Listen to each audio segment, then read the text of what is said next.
ሰላም ያጀማ እንዴት ናችሁ? እግዚአብሔር ይመስገን። እንግዲህ በተለያዩ ጊዜዎች የተለያዩ ቪዲዮዎች ወደ እናንተ እንደምለቅ ይታወቃል። ራሴ ጋር ብዙ እየታገልኩ ነው። በነገራችን አንዳንድ ቪዲዮዎችን የምለቀው ምክንያቱም ይገባቸው ይሆን ችግር የለም ኢንተርኔት ላይ ቀመጥ ነገ ከነገ ወዲያ ይገባል ብዬ እምላችኋለሁ። ዛሬ ማቀርብላችሁ በጣም የሚገርም ሰው ነው። ይህ ሰው እንደምታውቁት ብዙ ጊዜ በሀገራችን አውሊያ ይባላል ሰማላችሁ፣ አውሊያ አለበት ምናምን ይባላልና አሁን ምን ልላችሁ ነው ፈልገው የፈረንጆቹ አውሊያና የኛዎቹ አውሊያ ምን ያህል በእኛ በሰዎቹ ወይንም በእኛ በኢትዮጵያውያን ባህሪ ምክንያት የኛዎቹ ኮተታም እንደሆኑ ራሳቸውን ራሱ ከኛ የተወሰዱት እውቀት ስለሌለ ራሳቸውን ኢንቴሌክቹዋል አድርገው መጥተው መልሰው እኛኑ ለማታለል እንኳን መጀመሪያ ያስተማርናቸው ነገር ስለሌለ ምንም ከነሱ ወደኛ የሚመጣ እውቀት የለም። የነጮቹ አውሊያ ግን ራሱን አዘምኖ ስሙን ቀይሮ እንዴት አድርጎ ቁጭ አድርጎ እንደሚያስተምራቸው የሚያሳይ ቪዲዮና ትንሽ ትንታኔ እሰጣለሁ። እርግጠኛ ነኝ ይጠቅማችኋል። ተማሩበት።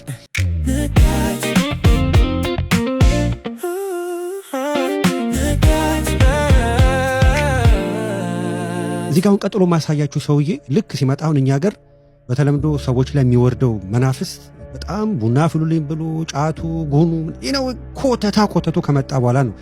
ኢቨን ገብቷቸዋል አክሳሪ ነው። የነጮቹ አውሊያ ግን እንዴት ብሎ እንደሚመጣና ጀስት ውሃ ፉት ብሎ ሰውየው ምን ይላል መጀመሪያ ላይ በቃ ቻው በኋላ እንገናኛለን ይላል። ማለት አብሯቸው ነው ያለው፣ ግን አይምሮን የሚወስደው ሌላ አካል እንዳለ ስለሚያውቅ በኋላ እንገናኛለን ይላል፣ ይሄዳል ማለት ነው። በአካል ቁጭ ብሏል፣ ግን ሌላው መጥቶ አይምሮን ይቆጣጠረዋል ማለት ነው። እስኪ አይተን እንመለስ። All right guys, thank you for being here. Have fun. I will see you later. Bye bye.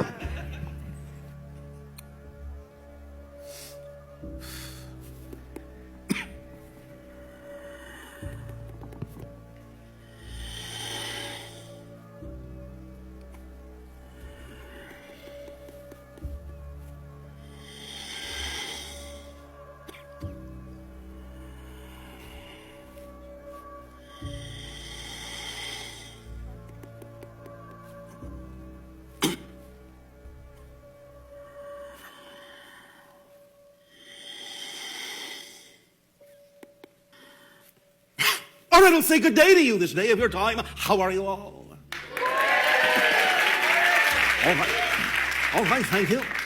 First and foremost, we thank each and every one of you individually, and again, all of you together collectively for the co-creation of this interaction and the allowance of this transmission this day of your time. አሁን እዚህ ላይ ያያችሁት የማይገባችሁ እንዲገባችሁ ነው። ቁጭ ብሏል። ጥያቄና መልስ ሊያደርጉ ነው። ከጀርባ በጣም በርካታ ሰዎች አሉ፣ ካሜራው ባያሳይም ማለት ነው። ማለት ዋናው ፎከስ እሱ ላይ ስለሆነ ነው እንጂ ላለመታየት መደበቃቸው እንደኛ ሀገር ተደብቀው ሄደው ጫማ ውልቀው እንደሚገቡት አይደለም። ወደ ተለያየ አውሊያ ቤት በነጮቹ በኖርማል ነው። ግን ይሄ እንዴት ሆነ ብላችሁ ስትሉ ይሄ አሁን ስንቱን እየገደለ ስንቱን እየደፋ መጥቶ ዛሬ ላይ እኔ ስሜ ባሻር ነው ከሌላው ዳይሜንሽን ወይንም ከሌላ ጋላክሲ የመጣው ኤሊያንስ ነኝ ብሎ ነው እያናገራቸው ያለው። ማን ላይ ሆኖ? እዚህ ሰውዬ ላይ ሆኖ። ይህ ሰውዬ ማለት ነው ይህ ሰውዬ እውነተኛ ስሙ ዳሪያል አንካ ይባላል። ግን እሱ ላይ ደግሞ ሆኖ የሚናገረው መንፈስ ደግሞ ባሻር ነው የሚለው። ስለዚህ እኔ ለባሻር ቻነል ነኝ ወይንም ትቦ ነኝ ወደ እናንተ መጥቶ እንዲናገር ከሌላኛው ጋላክሲ ወይንም ከሌላኛው ዳይሜንሽን እናንተን ኮሚኒኬት የማደርገው እኔ ነኝ ይላል እንጂ በእኔ ላይ ሆኖ የሚናገረው ሌላ ነው ይላል። እና ይህንን ደግሞ ምናደርጉ ሳይንቲስቶች ይሄን ራሱ ሰውየውን ወስደው ገብቷቸዋል። ሰውየውን ወስደው እስኪ ሰው የሚናገረው ውሸቱን ነው እውነቱን ነው በሚል የተለያዩ የአንጎል ሴንሰሮች አንጎሉ ላይ ወይንም ጭንቅላቱ ላይ ገጥመው አሰስ አድርገውት ነበር ወይንም አጥንተውት ነበርና በኋላ ላይ ሲረዱ ኮምፕሊትሊ የሱ አይምሮ ሻዳውን ይሆንና ሌላ የሚቆጣጠረው ኃይል አለ። ያ ኃይል ፍሪኩዌንሲው ራሱ ሃይ ነው ብለው ነው የተናገሩት። እዚህ ጋር አይተን እንመለስ። Wired to a brainwave machine, EEG machine. And there were many unusual things that happened in my brain during that channeling state. One of the most profound things is that there are certain centers of the brain that are responsible supposedly for processing the personality. During the channeling state, my personality center is shut off. So if I'm not there, who's speaking?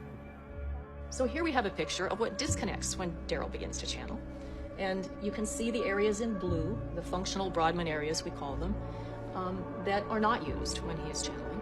And it appears that he disconnects from his personal sense of self. He disconnects from the experience of pain. Now what increases when he begins to channel is, first of all, his processing speed.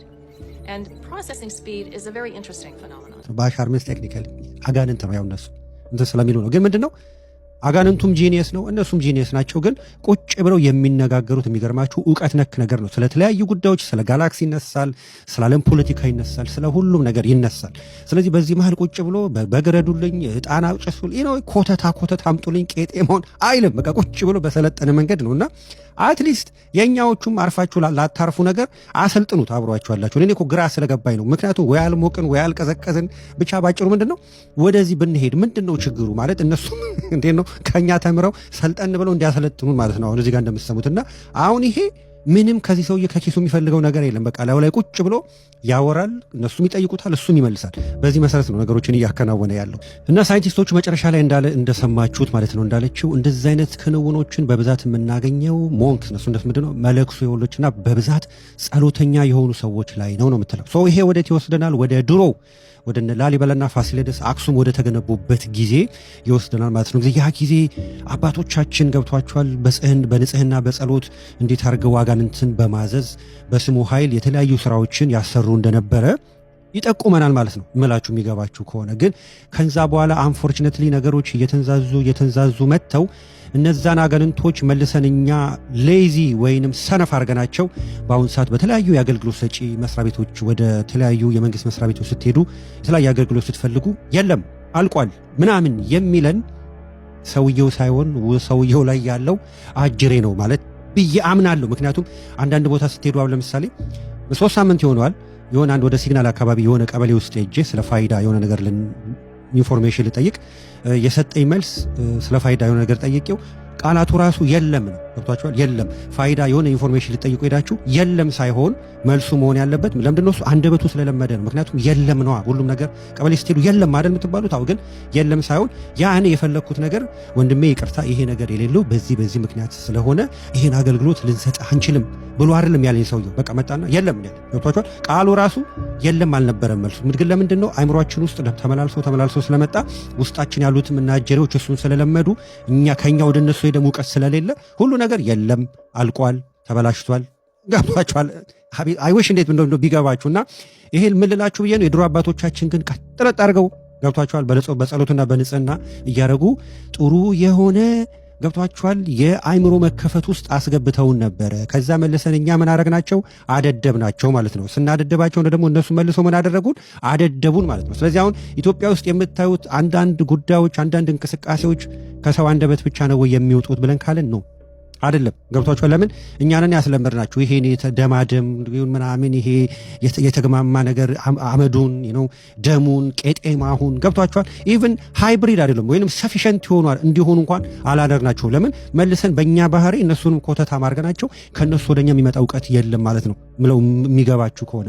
ስለዚህ በአሁን ሰዓት የሆነ ቦታ ሄዳችሁ የማይሆን መልስ ሲሰጣችሁ ሰውየውን የተናገረው ወይስ ሰውየው ጋር እንዳለው አይነት ባሻር ነው የተናገረው የሚለውን ከአሁን በኋላ አስቡት። እኔ ወደዛ ነው የሄድኩት። አሁን የሆነ ቦታ አገልግሎት ላገኝ ሲሄድ አንዳንድ ቦታ ኢትዮጵያ ላይ የለም አይሆንም ካለኝ በቃ ፍሬንድ የተናገረው ብዬ የምመለስበት ጊዜ አለ። ለምን እኛ ላይ ሆኖ ስለሆነ የሚሰሩት እኛም ስላላሰለጠናቸው እንደዛ ነው። ወደ ውጭ ዓለም ግን ስትመጡ ምን ልርዳህ በሚል ነው የሚያሳቅቋችሁ። የሚገርማችሁ ለምን አጤንዶ ዘደይ አምላካችሁ እግዚአብሔርን አታስታውሱ እንጂ በምድር ላይ ለሚደነገው ነገር ሁሉ ምንም አይነት መሰናክል አይሆኑም። ለምን በቃ ዋናው ነገር ስላሳቷችሁ ለሌላው ነገር አይጨነቁም። የኛዎቹ ግን የላይኛውንም አስተው የታችኛውንም ህይወታችንን ረብሸው እንደዚሁ ከኛው ጋር እየተደመደሙ ይኖራሉ ማለት ነው። ምላችሁ የሚገባችሁ ከሆነ መልካም ጊዜ